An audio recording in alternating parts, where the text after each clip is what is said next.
I never had to like go and find my gay meccas. I was always thrown into them because I sought them out. But what I did find was finding who I was in those spaces. Living in West Hollywood, it's very white, it's very muscle gaze, it's very a certain aesthetic that I literally am not. Like, I'm a little thick, honey, hello.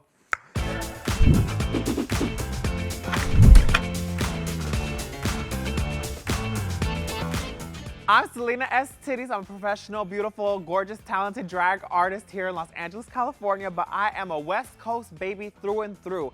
I was born in Redwood City, but I grew up in Daly City and the Castro in San Francisco. I went to high school in Stockton and I moved to LA when I was 17 years old to be a big, giant movie star. My mom was first generation here in America. She wasn't even a citizen yet. My dad was just hustling to make sure we could bring food to the table. So my dad had 2 jobs. My mom worked at the airport. She worked cleaning offices at night. So they were always working. So my uncle would take me in. We go hang out with my uncle, me and my brother. And my uncle was a homosexual. It was Tío Roberto and my Uncle Robert. Uncle Robert. And they lived in the Castro in San Francisco, like right near Dolores Park. They used to take us to like this pizza shop, and my uncle worked at GMC making smoothies, honey. So we used to go get a smoothie and then walk down to the park, Dolores Park, and like just, I was enthralled in gay culture out the bat, you know? And in the 90s, which this time was, the AIDS epidemic was happening around the 80s and 90s, and San Francisco was a very big safe haven for people to run away to for like LGBTQ liberation, and you know, a lot of activists and rights were happening there in San Francisco because it was so openly accepted there. So the Castro was very much gay mecca, and I got to grow up there as a kid. So look what happened. No. I don't even know that I was gay at the time.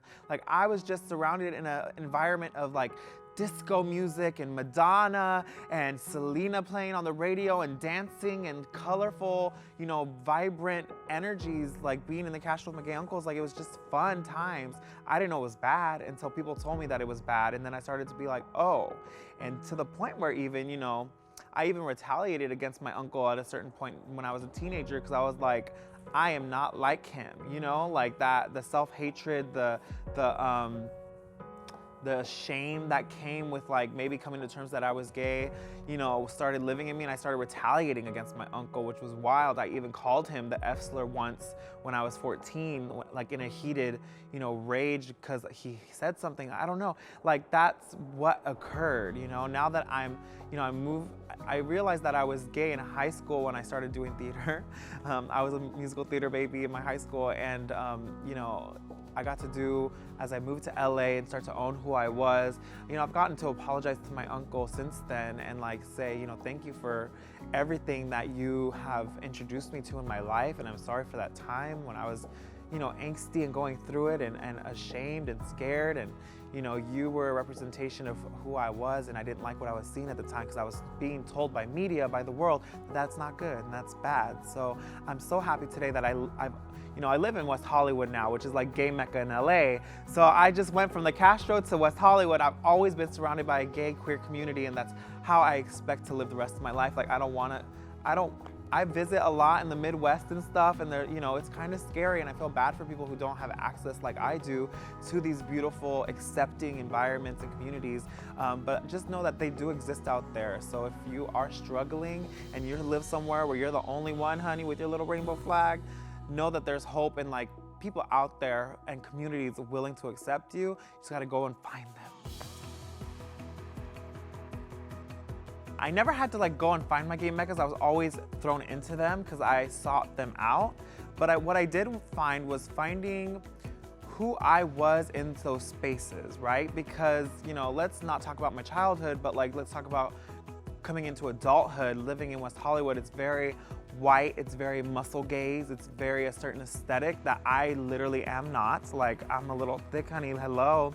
So like, it was hard to find where I fit, and for so long, I would try to fit into what I was seeing, right? Like, I wouldn't tan because when I'm in the sun, I get very dark. And I saw, you know, who was dating who was hooking up with who, and it wasn't that. And I was trying to lose weight, and you know, I was taking diet pills at the time, and I was doing all this stuff, and to the point where I ended up doing, you know, a lot of drugs and alcohol because I felt so insecure and so uncomfortable with myself that I didn't fit in my own community, because it's like I don't look like him or him or him. You know what I mean? To the point where I ended up running myself to the ground from addiction, and I got sober at 21 years old, and it was from there that, you know, in sobriety, within my recovery, I got to look at myself and look at, who am I actually? What do I stand for? What do I believe in? What do I like? Not what I think they think I should like. What is it that I like? What brings me joy, you know? And then I started delving into drag, which allowed me to express my talents and myself through my talents in a way that's so uniquely me, individual to me, and no one else can determine what, you know, this is for myself. And doing drag has really shown me what it is I like, my voice, how I stand and walk in this world. It really brought that confidence out of me. So when I'm not in drag and I'm out in those communities, right, out of drag where I usually feel so insecure and self-conscious, now I carry my like drag confidence within me out of drag, and I can walk into a bar and not feel like I'm the, you know, shittiest piece of crap on the earth, you know, at the bar, or feeling like I'm not like the loser in the corner who's too insecure to like dance a little bit. You know, I remember I used to go to clubs and I used to stand in the corner and I'd be afraid to dance, and I love to dance. Like, I love dancing so much. Like, I think we all just need to dance a little more, you know? So like the fact that I'm going to a club and I feel too insecure to shake, you know, tirar some culo a little bit, like that is so sad to me. But I have been there. So today I encourage you to dance. I encourage you to let all of it hang out. Let the rolls roll, honey. Let it jiggle a little bit. Who cares? Own your body, own yourself, love yourself, and go dance a little bit. That's kind of where I'm at today.